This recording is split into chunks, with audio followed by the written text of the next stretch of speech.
Hello everyone, for this week's 3-Tip Tuesday video, we will be discussing the difference between a high bar back squat and a low bar back squat, as well as some of the factors to consider when determining which of these two types of squat variations you should be performing in your workouts. So with that being said, let's get into the difference between the two squat techniques.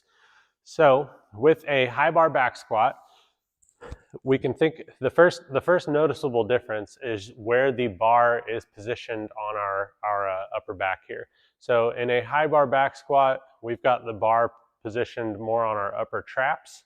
With a low bar back squat, the bar is going to be positioned slightly lower and it's going to be resting across the tops of the shoulder blades.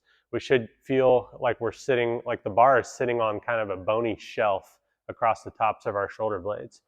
The next noticeable difference that we see in technique is that with a high bar back squat, our feet are slightly outside of shoulder width, and we're going to have a more vertical torso in the bottom position of the squat when compared to the low bar position. So I will include a side-by-side picture of the two different squat techniques so you can kind of get a better appreciation of the torso angle here. But this first rep is a high bar back squat. So the bar stays over midfoot as I sit into the bottom of my squat position here. With a low bar back squat, again, the bar is slightly lower, sitting across the tops of the shoulder blades. We're going to have a slightly wider stance.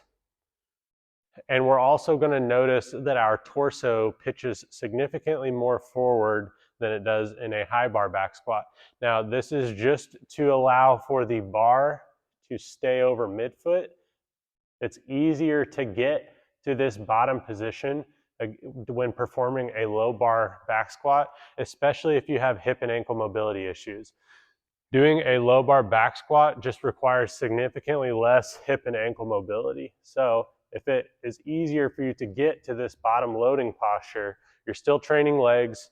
It's a more comfortable squat technique, especially for those who have those underlying hip and ankle mobility deficits. Now, if you're performing a low bar back squat in your workouts, you can, later down the road, transition back to a high bar if you really want to, once you've cleared up those hip and ankle mobility deficits.